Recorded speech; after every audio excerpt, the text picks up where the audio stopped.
இப்ப நான் சொன்னேன் இல்லையா, ஒரு கொள்கை சார்ந்த கூட்டணியாக இது வலுவாக இருக்கிறதுன்னு சொன்னேன்ல. அந்த கொள்கை சார்ந்த கூட்டணி, கொள்கை அடிப்படையிலான கூட்டணி என்கின்ற அடையாளமே எப்படி உருவாகிறது என்றால், இந்த கம்யூனிஸ்ட் கட்சிகள் கூட்டணியில் இருப்பதால் தான். விடுதலை சிறுத்தைகள் கட்சி கூட்டணியில் இருப்பதால் தான். இப்படி சொல்லிட்டே போலாம். ஆக இது ஏன்னா அடிப்படையில் இவர்கள் அந்த அந்த கொள்கை என்பதை உறுதியாக நிற்கிறார்கள். அதை உயர்த்தி பிடிக்கிறார்கள் என்பதால், இந்த அணி திமுக தலைமையிலான அணிக்கு ஆ கொள்கை அடிப்படையான கூட்டணி என்கின்ற அடையாளம் கிடைப்பதற்கு இந்த கட்சிகள் தான் மிக முக்கியமான காரணமாக இருக்கின்றன என்பதால், அதற்கு உரிய இடத்தை, அதற்கு உரிய கௌரவத்தை அளிப்பதற்கு திமுக தலைமை முன்வர வேண்டும் என்று நான் எதிர்பார்க்கிறேன்.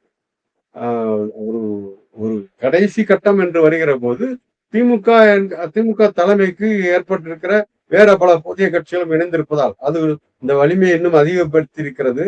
அதே நேரத்தில் அந்த அந்த கட்சிகளுக்கான தேவைகள் அவருடைய கோரிக்கைகளையும் நிறைவேற்ற வேண்டிய இடத்துல இருக்கிறார் என்பதெல்லாம் புரிந்து கொள்ளுக இந்த இடதுசாரி கட்சிகள் புரிந்து கொள்கிறார்கள். விடுதலை சிறுத்தைகள் கட்சி புரிந்து கொள்கிறது. அதெல்லாம் எந்த பிரச்சனையும் கிடையாது.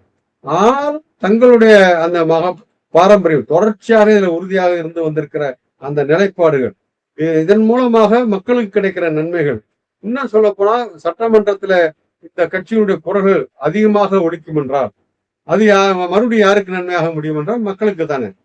இன்னும் சொல்ல போனா இந்த திமுக அரசு முன்னெடுக்கக்கூடிய பல்வேறு நலத்திட்டங்கள், பல்வேறு மாற்று கொள்கைகள், சரியான கொள்கைகள் இன்னும் வலுவாக ஒலிக்க வேண்டும் என்றால் அதற்கு இந்த கட்சியினுடைய பிரதிநிதிகள் சட்டமன்றத்தில் அதிகமாக குரல் எழுப்பக்கூடிய இடத்துல இருக்க வேண்டும்.